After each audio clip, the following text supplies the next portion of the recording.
In the spring of 1894, a ship arrived at the port of Santos on the coast of Brazil. Among its passengers was a young man named Charles William Miller. He was 20 years old. He had been born in Brazil, the son of a Scottish railway engineer, but had been sent to England at age 10 to be educated at Bannister Court School in Southampton. He had spent 10 years in England. And in those 10 years, he had become completely, irreversibly obsessed with football. When Charles Miller prepared to return to Brazil in 1894, he packed his bags with the things you would expect: clothes, books, personal effects. And then he added 2 items that he had specifically requested be prepared for the journey: 2 leather footballs, a hand pump, and a copy of the Football Association's official rulebook.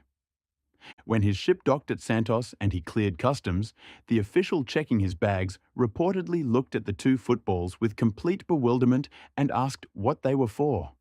Miller, according to the account passed down through Brazilian football history, replied, "Football, the most important thing I've brought home." He was not being dramatic. He was not joking.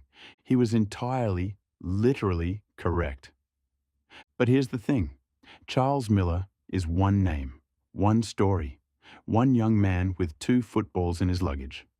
The actual spread of football across the entire planet, from England to South America, to Asia, to Africa, to every country on earth that now plays the game, involved hundreds of people, most of whom have no statues, no Wikipedia pages, and no place in any football history you have ever been taught. Railway workers, sailors, school teachers, naval officers, missionaries, miners, dock labourers, a Scottish schoolmaster in Buenos Aires who argued with his school board about the importance of sport, an Indian football club who used a football pitch to humiliate the British Empire. This is their story. Before we follow football around the planet, we need to understand why it started in England and why it was ready to travel in the first place. The short answer is the Industrial Revolution and the English public school system. And they worked in opposite directions to produce the same result. The English public schools, Eton, Harrow, Rugby, Winchester, were where the sons of the aristocracy and the emerging Victorian middle class were educated. And in these schools, organised sport was considered essential to character formation. The idea was simple. Team sport teaches boys to compete, to cooperate, to endure hardship, and to follow rules. You make better soldiers, administrators, and gentlemen by making them play games. Each school developed its own version of what we might loosely call football. The rules varied wildly between institutions. In some, you could handle the ball. In others, you couldn't. In some, hacking, kicking your opponent in the legs, was not only permitted but encouraged as character building. The chaos of these different codes was resolved, more or less, in 1863, when representatives of various clubs gathered at the Freemasons' Tavern in London and codified the laws of the game. The Football Association was formed. The handling game split off to become rugby, and association football, soccer, had its rules fixed for the first time. But football did not stay in the public schools. And this is the detail that makes everything else in this story possible. The working classes of industrial England took football and claimed it. Factory workers in Sheffield, mill workers in Lancashire, miners in the Midlands. These men formed clubs, organised leagues, and played the game with an intensity that the public school boys had not anticipated. By the 1880s, the FA Cup, open to all, was being won by working-class clubs from the industrial north, not by the Oxbridge amateurs who had written the rules. Football had become, in the space of 20 years, a genuinely mass working-class sport, and the working classes of Victorian and Edwardian England did something specific and enormously important. They left. They left because the British Empire and the explosion of British industrial capital meant that railway lines, mines, factories and ports were being built across the entire world. And the workers who built them, the engineers, the labourers, the supervisors, the sailors who carried the goods, carried football in their heads as naturally as they carried anything else. Football was not exported deliberately. It was not a colonial policy. It was not an imperial project. It was what men did on Saturday afternoons when the work stopped. The most powerful single mechanism for football's global spread was something that had nothing to do with football at all. It was the railway. In the second half of the 19th century, British capital financed railway construction across South America, Africa, and Asia on a scale that is genuinely difficult to comprehend from a modern perspective. The Buenos Aires Great Southern Railway, the Central Uruguay Railway, the São Paulo Railway, the Bengal Nagpur Railway in India, the Uganda Railway in East Africa. Lines stretching thousands of miles through terrain that had never been touched by industrial infrastructure, built by British companies, often with British engineers and supervisors, and always with a workforce that included British workers living in camps, towns, and settlements that were, in culture and habit, extensions of Britain itself. In these settlements, the British workers did what British workers did.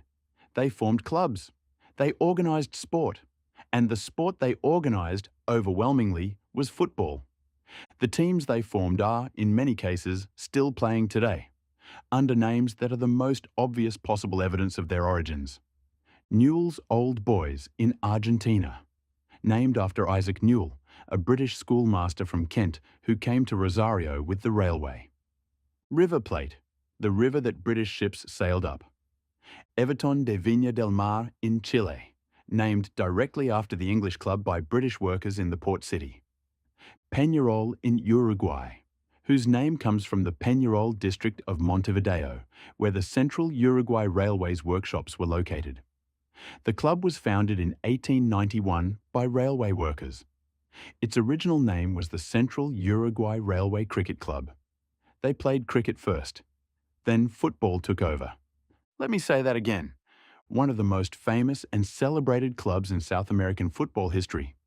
The club that has won more Uruguayan championships than any other. The club that has won the Copa Libertadores 5 times. Began as a cricket club founded by British railway workers in a Montevideo workshop district. This is not an exception. This is the pattern. Across Latin America, the geography of early football clubs maps almost perfectly onto the geography of British railway and industrial infrastructure. Where the British built, football followed. The workers arrived, they played, the local population watched, and the local population learned. But the railway workers were not the only vectors. And the story gets more specific and more extraordinary. When we look at the named individuals who didn't just play football in these new countries, but actively organised, taught, and institutionalised it. Of all the individuals responsible for planting football in South America, the one with the most thoroughly documented claim to a specific national legacy is a Scottish schoolteacher named Alexander Watson Hutton. Hutton was born in Glasgow in 1853. He moved to Buenos Aires in 1882 to take a teaching position at St Andrew's Scots School, one of several British educational institutions established in Argentina to serve the large British expatriate community. He was, by all accounts, genuinely obsessed with sport, not in the casual way that many Victorian educators were, but with a systematic evangelical conviction that sport was transformative. Within a year of arriving in Buenos Aires, he had organised football matches between students. Within a decade, he had outgrown the institutional limits of his school. In 1893, 1 year before Charles Miller arrived in Brazil with his 2 footballs, Hutton founded the Argentine Association Football League, the first organised football league in South America. The founding clubs were almost exclusively British: Lomas Athletic, Quilmes Athletic, Flores Athletic, English High School. The matches were played in English. The referees were British. The rulebook was translated directly from the Football Association's code. And then, gradually, something happened that Hutton had not entirely planned for. Argentinians started playing. Not the British Argentinians from the expatriate schools. Actual Argentinians. Working-class Argentinians who had watched the matches, understood the game, and decided they wanted in. The Argentine players were not welcomed immediately or enthusiastically. The early British-dominated league clubs resisted the integration of what they considered inferior players. There were, in the first decade of organised Argentine football, genuine colour bars and class barriers that restricted who could join which club. What happened next is one of the most important dynamics in the entire history of football's global spread. The excluded formed their own clubs. And within 2 generations, those clubs, built by Argentinians for Argentinians, were better than the British ones. Racing Club, San Lorenzo, Boca Juniors. These clubs did not emerge from the British railway settlements or the expatriate schools. They emerged from the working-class Italian and Spanish immigrant communities of Buenos Aires who adopted football, made it their own, and within 30 years had developed a style of play. Technical, close-controlled, intensely tactical, that bore almost no resemblance to the physical, direct British game that had seeded it. Hutton died in 1936. He is called, in Argentine football history, El Padre del Fútbol Argentino, the father of Argentine football. He spent the last years of his life watching a sport he had introduced become something he barely recognized. He was not unhappy about it. Now, back to Charles Miller and those 2 footballs. When Miller arrived in Santos in 1894, Brazil was a country that had never seen an organised football match. He was returning to work for the São Paulo Railway, his father's employer, the company that had effectively underwritten his English education. Within months of his return, Miller had organised the first recorded football match on Brazilian soil. He recruited players from the São Paulo Athletic Club, a British expatriate sports club that, until Miller arrived, had been primarily focused on cricket. The match was played on a field borrowed from the Várzea do Carmo, a low-lying area on the outskirts of São Paulo. The players were British railway workers, British gas company employees, and British bank employees from the city's expatriate community. The local Brazilian population watched from a distance with, by contemporary accounts, a mixture of confusion and fascination. Miller spent the next several years doing what Alexander Watson Hutton had done in Argentina: organising, teaching, evangelizing. He founded the Liga Paulista de Futebol. He refereed matches. He wrote rules translations. He personally coached players who had never seen the game. And he did something else that is rarely noted in football history. He played beautifully. Miller was not just an organizer.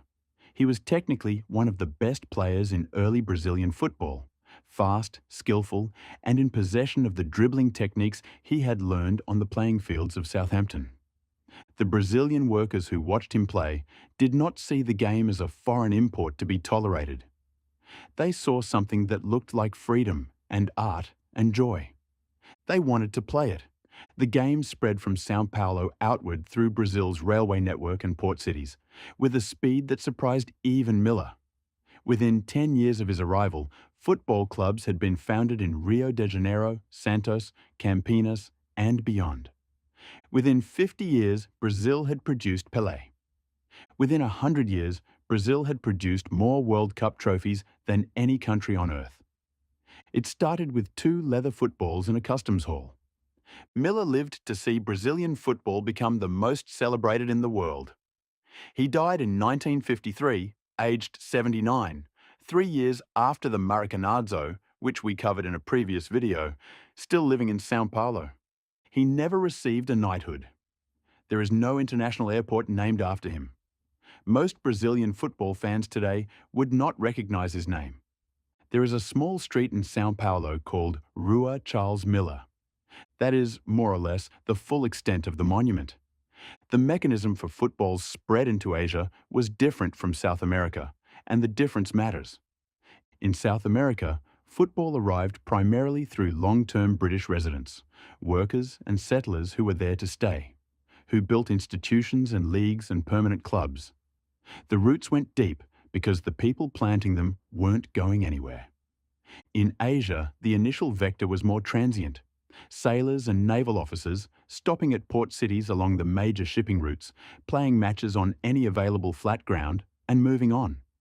This created a different kind of spread: faster, less organised, more dependent on local populations, picking up the game without a British teacher necessarily remaining to explain the rules. Japan. The first recorded football in Japan dates to approximately 1873. The most frequently cited introducer is Archibald Douglas, a British naval officer stationed in Japan who organised football matches with his crew and invited local Japanese naval cadets to participate.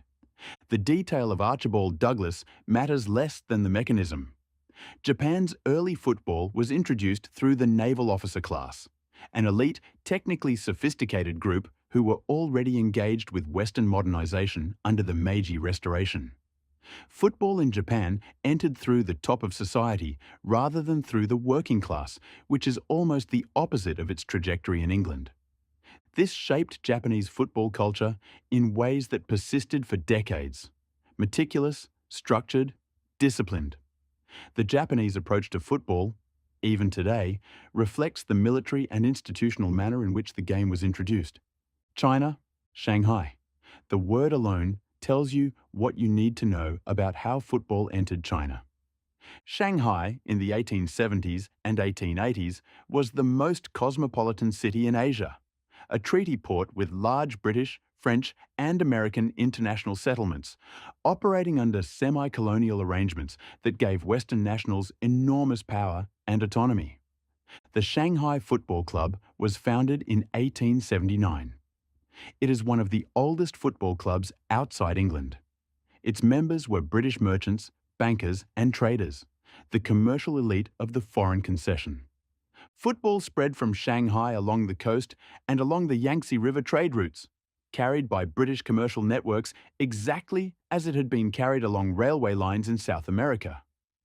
Hong Kong became a secondary hub, and the Hong Kong Football Association, founded in 1914, is one of the oldest football associations in Asia, again rooted entirely in British colonial presence.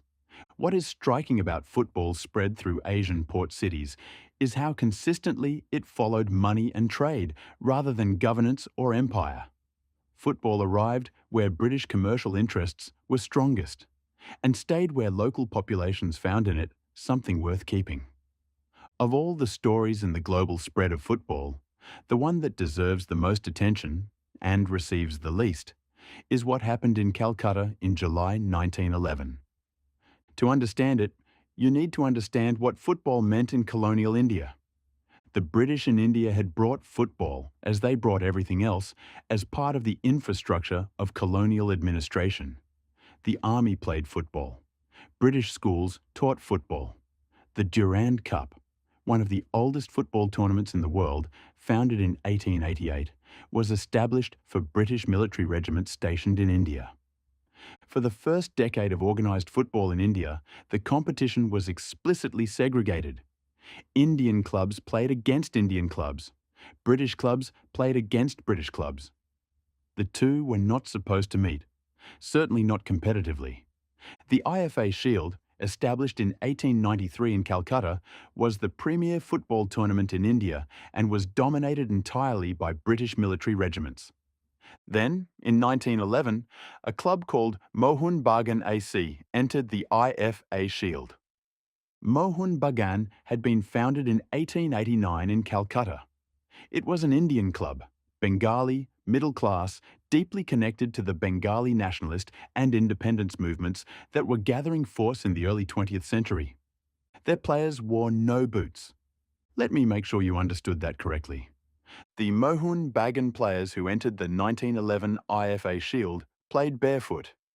Against British military regiments whose players wore full leather boots and who were significantly larger, significantly better resourced, and assumed by essentially everyone to be superior. Mohun Bagan played through the tournament. They beat British regimental sides, one match after another, and on July 29, 1911, Mohun Bagan faced the East Yorkshire Regiment in the IFA Shield final. In front of a crowd of approximately 80,000 people, the overwhelming majority of them Bengali Indians, many wearing Mohun Bagan colours, the Barefoot Indian Club faced the British Army. Mohun Bagan won 2-1. What happened in Calcutta on July 29, 1911, was not simply a football result. In the context of the Indian independence movement, in the context of a colonial regime that rested on the constant reinforcement of British physical and cultural superiority, a barefoot Indian club publicly beating a British military regiment in their own imported sport was an explicitly political act. The Bengali press understood it immediately. The nationalist newspapers ran front-page headlines. The match was celebrated across the subcontinent not as a sporting result, but as evidence that the colonized were not inferior, that the logic of empire was false, that the future could be different. Mohun Bagan remains, to this day, one of the most supported and celebrated clubs in Asian football. Their 1911 IFA Shield victory is remembered as one of the defining moments of the Indian independence movement, and it happened on a football pitch. Football had been imported as an instrument of colonial culture. In Calcutta in 1911, it was turned into an instrument of resistance. This is the detail that changes the entire story of football's global spread. The British did not give football to the world. The world took football and used it for purposes the British had never intended. Africa's football story is the clearest example of the pattern we have been tracking throughout this episode. A colonial power imports a cultural practice intending one thing, and the colonized population takes it and turns it into something else entirely. Football arrived in Africa through three principal channels: the British military, the colonial civil service, and, most significantly in the long run, the Christian missionary school. The missionary schools of British colonial Africa, in Nigeria, in Ghana, in South Africa, in Kenya, in Uganda, used football as a tool of what Victorian missionaries called muscular Christianity. Sport, in this framework, built Christian character, discipline, teamwork, deference to rules, physical self-mastery. The missionaries taught football because they believed it would make better Christians, more compliant subjects, better integrated members of the colonial order. What it actually produced was something far more interesting. The African students in these missionary schools took football and used it to build community. Not the colonial community the missionaries intended, but their own community, their own identity, their own institutions. The formation of African football clubs in colonial Africa was, in almost every documented case, preceded by the formation of African social associations, cultural organizations, and, where politics permitted, organizations connected to independence and self-determination movements. Football clubs were where young African men organized, competed, and developed leadership structures that operated largely outside British colonial oversight. The most striking example of this dynamic is South Africa. Football had arrived in South Africa as early as the 1860s with British military regiments during the early colonial period, and was rapidly adopted by black South African communities. By the early 20th century, black South African football was organized, competitive, and entirely separate from white South African football. Not because black South Africans weren't interested in integration, but because segregation was the explicit policy of the colonial and later apartheid administrations. Bafana Bafana, the South African national team, carries in its name and history the accumulated legacy of a football culture that survived decades of apartheid suppression precisely because football was so deeply embedded in black South African community life that it could not be eradicated. The British missionaries taught football to produce compliant Christians. They produced, instead, communities with the organizational capacity to resist. By 1930, within 50 years of football's serious global spread, something remarkable had happened. The countries that had received football were better at it than the country that had given it. Uruguay won the first World Cup in 1930. They won it again in 1950. Brazil, Argentina, and Uruguay were producing footballers whose technique, creativity, and tactical sophistication made British football look mechanical and limited by comparison. Japan was developing a disciplined, technically sophisticated football culture that would eventually produce a competitive national team and a world-class domestic league. India's Mohun Bagan and their successors were playing a brand of football, quick, skillful, barefoot, that had developed entirely independently of the British coaching manuals. African football was developing rhythms, styles, and individual brilliance that would eventually make West African players among the most coveted in the world. What had happened in each of these cases is what linguists call creolization, the process by which an imported cultural form is absorbed, transformed, and remade into something new by the culture that receives it. Football was the imported form. Every country that received it did the same thing. They kept the rules and they threw away the British aesthetic. The British style of football, long balls, physical contests, directness, organisation over creativity, was suited to the British climate, the British character, and the British working-class culture that had produced it. When football arrived in Brazil, a country with African rhythms, Portuguese improvisation, and street-level poverty that produced barefoot children who had to control balls on uneven ground because they had no other option, it became something completely different. The ginga, the jogo bonito, the dribble as art form. When it arrived in Argentina, shaped by the intense, suspicious, competitive culture of a Buenos Aires that was simultaneously European and South American, it became something else again. La nuestra, the pass as possession, the possession as control, the control as power. The British gave the world a game. The world gave it back unrecognizable.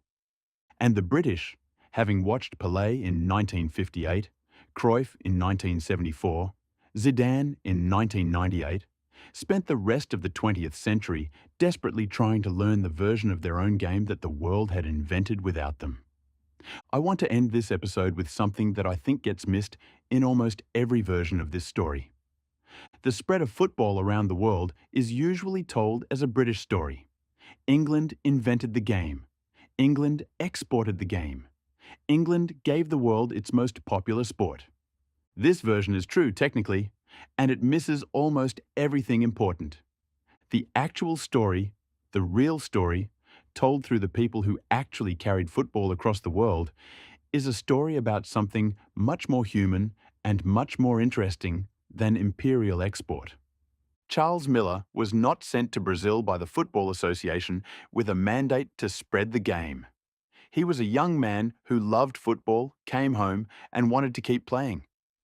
Alexander Watson Hutton was not implementing colonial policy when he founded the Argentine Football League. He was a Scottish schoolteacher who genuinely believed sport made people better.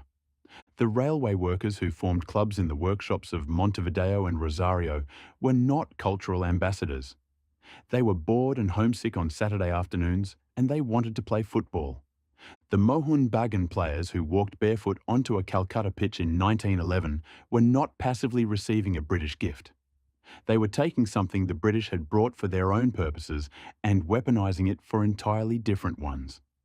The missionary school students across colonial Africa who formed football clubs in the gaps of colonial oversight were not grateful recipients of British culture.